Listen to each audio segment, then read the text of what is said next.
if you sell online long enough, at some point you come to realize that the problem is not actually you. The problem is the buyers. Sometimes if you're not careful, you tend to think that you are the problem. You are listing item, nobody's, wanting to buy this item, or you are even selling items. People are kind of just returning your items to you because of one reason or the other. If you are not careful, you might be thinking this is a problem that has to do with you. And because of this, you might be frustrated. You might be thinking, why does nobody want my item? I'm putting in a lot of effort, but for one reason or the other, things just don't seem to be, staying. You sell 5, 6, 7, 8 items. Boom, from nowhere, 3 comes back to you. Sometimes 4 comes back to you.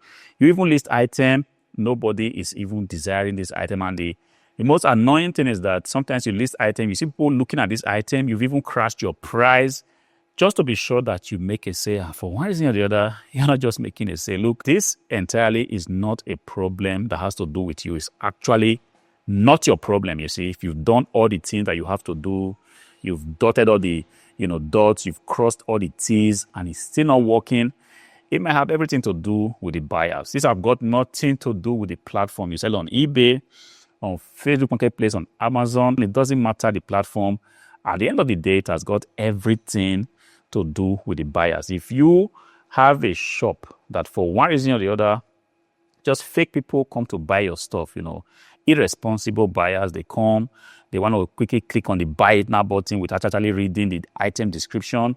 You have absolutely no way to just prevent these buyers. They will definitely come. And one thing I've realized is that buyers don't tend to read item descriptions. We spend a lot of time trying to craft the best item description, talk about the condition of the item, talk about how fast the item is, talk about the kind of RAM stick or the SSD that you have in the case of a PC like this. But these guys do not read these item descriptions. And it's so unfortunate because we actually spend a lot of time making sure that we are presenting the items in the best, way and form for the buyer to see and just go ahead and buy it and ask less questions.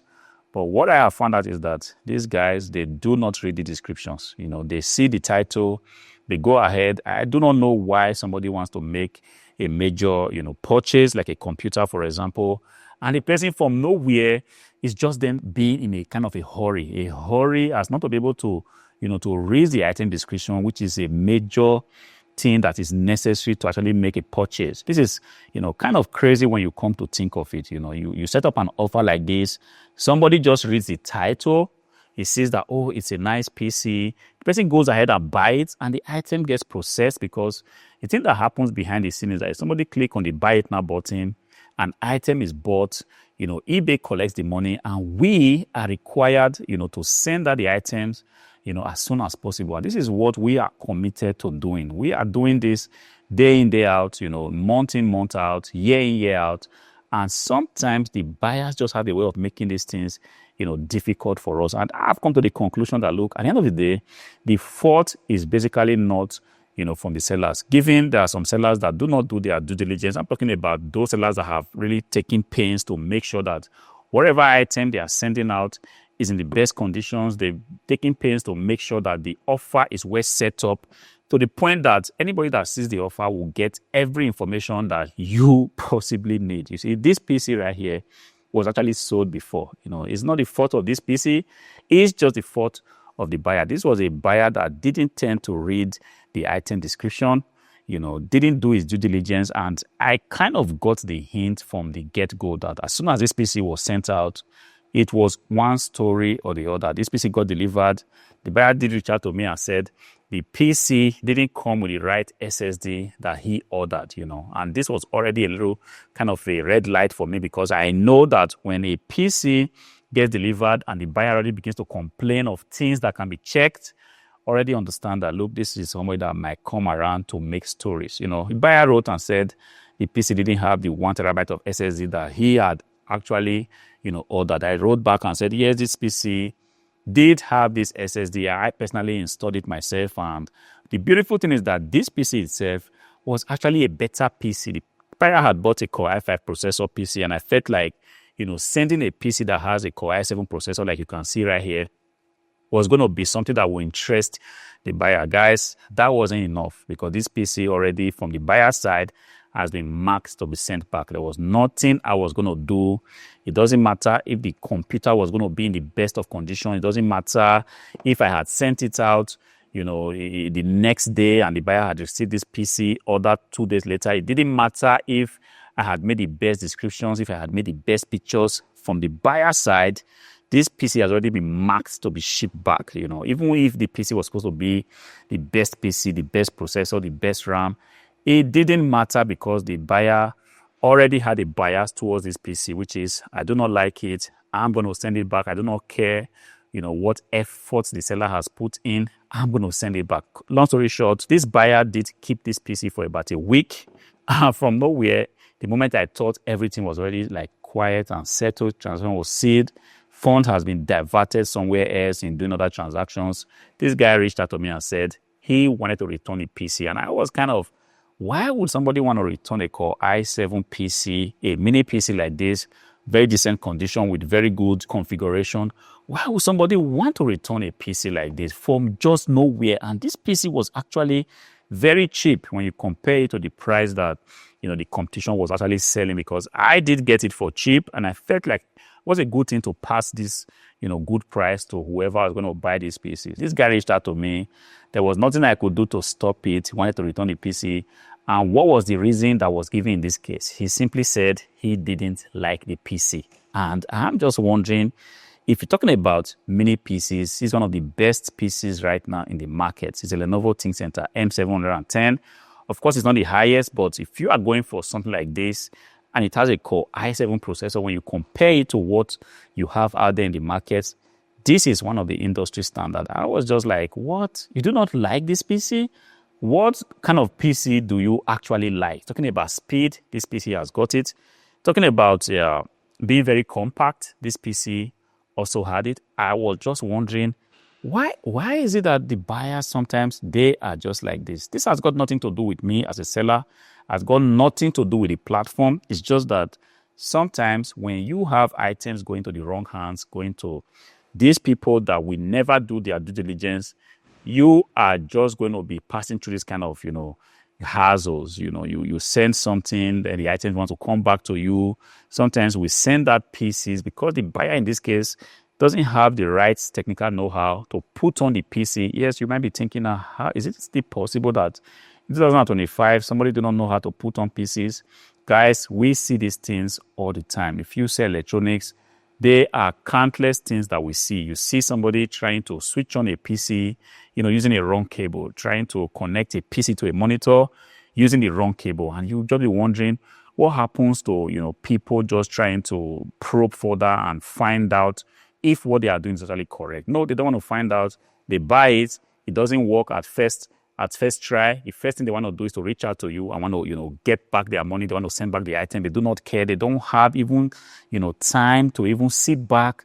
I'm just wondering, whatever happened to the time where people want to take a minute or two to just take a second look at the item to see if they can actually fix something, or to see if they are actually, doing something wrong. And I came to the conclusion, guys, the problem is not you. It might not be you. You might be selling, I don't know, clothing, books, kitchen utensils.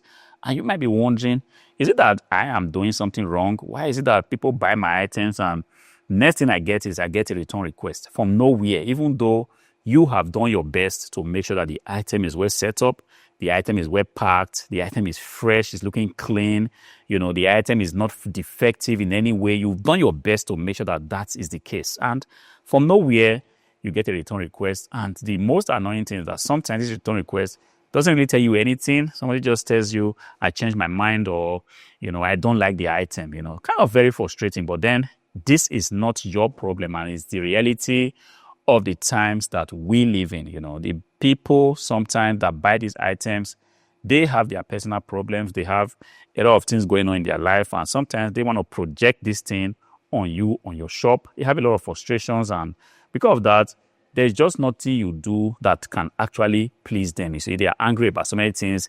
They're angry about their job. They're angry about their spouse. They're angry about the fact that you are actually out there, having the possibility to sell a very decent item like this.